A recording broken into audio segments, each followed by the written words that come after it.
안녕하세요. 월세와 월 배당받는 투자 이야기 월투 부부입니다. 월투 부부는 월 배당금을 받아서 캐나다 생활비로 사용할 계획이라고 말씀드렸었는데요. 이번 영상에서는 고배당 ETF 1차 매수 내역에 대해 이야기해드리겠습니다. 먼저 고배당 ETF 포트폴리오를 이렇게 10개 종목으로 구성하게 되었는데요.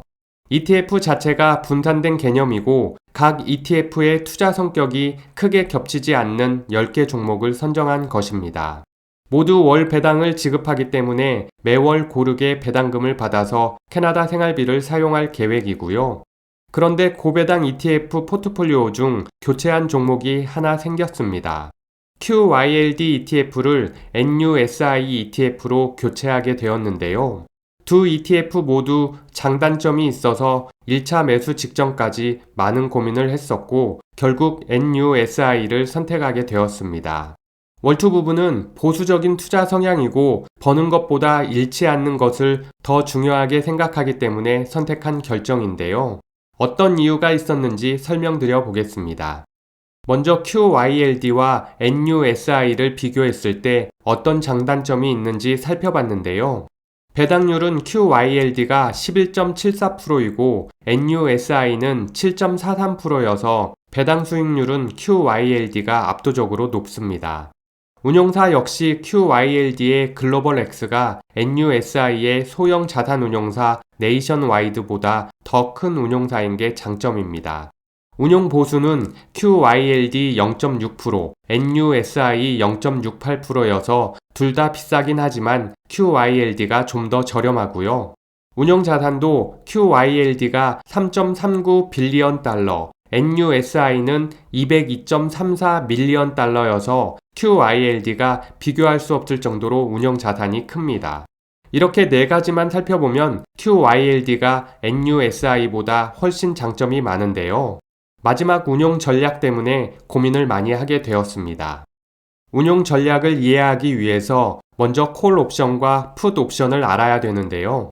콜 옵션은 살 수 있는 권리를 말하고 미래 가격이 오르면 오른 가격보다 싸게 살 수 있어서 이익을 보는 개념입니다. 풋 옵션은 팔 수 있는 권리를 말하고 미래 가격이 하락하면 하락한 가격보다 비싸게 팔 수 있어서 이익을 보는 개념입니다. 쉽게 설명하면 콜옵션은 미래의 가격이 오르면 이익을 보고 풋옵션은 미래의 가격이 하락하면 이익을 본다고 생각하시면 됩니다. QYLD는 해당 종목을 매입하고 보유한 상태에서 콜옵션 매도를 하게 되는데요. 이렇게 콜옵션 매도할 종목을 모두 보유하고 있어야 가격이 급등했을 때 손해를 보지 않고 콜옵션 매도 수익금을 챙기게 됩니다. 이 개념이 바로 커버드 콜이라고 말하는 것이고요. 이때 콜옵션 권리를 산 매수자로부터 수익을 얻게 되는 원리입니다. 이 수익금을 분배금으로 지급하고 우리가 배당을 받는 개념이 되는 것입니다. QYLD는 분배금을 연 12% 안팎으로 지급하는 장점 대신 두 가지 단점이 있습니다. 첫 번째는 가격이 많이 오르더라도 권리를 산 매수자에게 자산을 넘겨줘야 되기 때문에 일부 수익만 챙기는 구조여서 수익이 제한적이고요. 다시 말하면 상방이 막혀 있어서 가격이 급상승하더라도 수익에는 한계가 있다는 의미입니다. 두 번째는 가격이 하락하면 QYLD도 같이 하락하게 되는데요. 하방이 뚫려 있어서 나스닥 100이 하락하면 같이 하락하고 다시 상승할 때는 회복력이 약하다는 단점이 있습니다. NUSI도 QYLD와 동일하게 커버드 콜 전략으로 콜옵션을 매도하는데요. 이 전략은 동일하지만 다른 점은 콜옵션 매도할 때 풋옵션을 매수하게 됩니다. 가격이 크게 하락하더라도 풋옵션을 사뒀으니 크게 손해보지 않는 전략을 취하는 것이고요. 그래서 NUSI는 프로텍티브 풋 ETF라고 합니다. 그런데 풋옵션을 사는 비용 때문에 QYLD보다 분배금이 줄어들게 되는데요. 정리를 하면 QYLD는 상방이 막혀서 수익이 제한적인데 하방은 뚫려 있어서 나스닥 100이 하락할 때 함께 하락하는 상황이 벌어집니다. 그런데 NUSI는 상방이 막혀 있는 건 동일하지만 하락 방어할 수 있는 풋옵션 때문에 나스닥 100이 크게 하락하더라도 크게 손해보지 않는다는 장점이 있는 것이죠. 결론적으로 NUSI는 상방과 하방이 제한적이기 때문에 일정 범위 내에서 안정적으로 주가가 움직이는 흐름을 보이는 것인데요. 분배율을 생각하면 12% 안팎으로 지급하는 QYLD가 욕심나지만 작년 3월 코로나 사태처럼 하락 시에는 큰 손실을 볼 수 있습니다. 그래서 분배율은 7%대지만 하락에 방어할 수 있는 NUSI로 교체를 하게 된 것입니다. 그럼 고배당 ETF 투자 계획서를 다시 한번 살펴보겠는데요. 금융자산 10억 원 중 60%인 6억 원을 고배당 ETF에 투자해서 배당을 받을 계획이고요. 배당 수익률은 7%, 월 배당금은 세후 300만 원을 목표로 잡았습니다.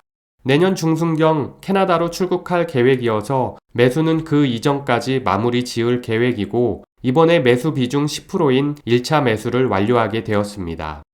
다음 화면은 1차 매수를 완료한 10개 ETF 내역인데요. 참고로 KBWY는 월투 부부가 이미 보유하고 있던 종목이어서 약 1,300만원 정도 매수 금액으로 잡혔습니다. 연간 예상되는 총 배당금은 3,490.97달러이고 총 투자 배당률은 6.02%입니다. 평가 금액은 현재 환율 기준으로 6,870만원 정도로 산출되었습니다. 보유 자산 비율을 살펴보면 KBWY가 21.1%로 높은 상황이고요. 나머지 종목들은 8.5%에서 9% 정도로 고르게 1차 매수를 완료하게 되었습니다. 1차 매수한 막대 그래프를 살펴보면 기존에 보유하고 있던 KBWY가 높은 비중이면서 수익률 10% 이상으로 세팅되었고 나머지 ETF 종목들은 신규로 매수해서 세팅하게 되었습니다. 다음 2차 매수는 52주 평균가 이하일 때 40% 매수 비중을 잡았는데요. 목표한 배당 수익률 7%를 맞추려면 아무래도 배당률이 높은 ETF를 더 많이 매수하는 방안을 고려해 봐야 될 것 같습니다. 그럼 이번 영상은 여기까지 마치도록 하겠습니다. 이 영상이 도움이 되셨다면 구독과 좋아요 부탁드리고요. 여러분의 관심이 월트 부부에게 큰 힘이 됩니다. 고맙습니다.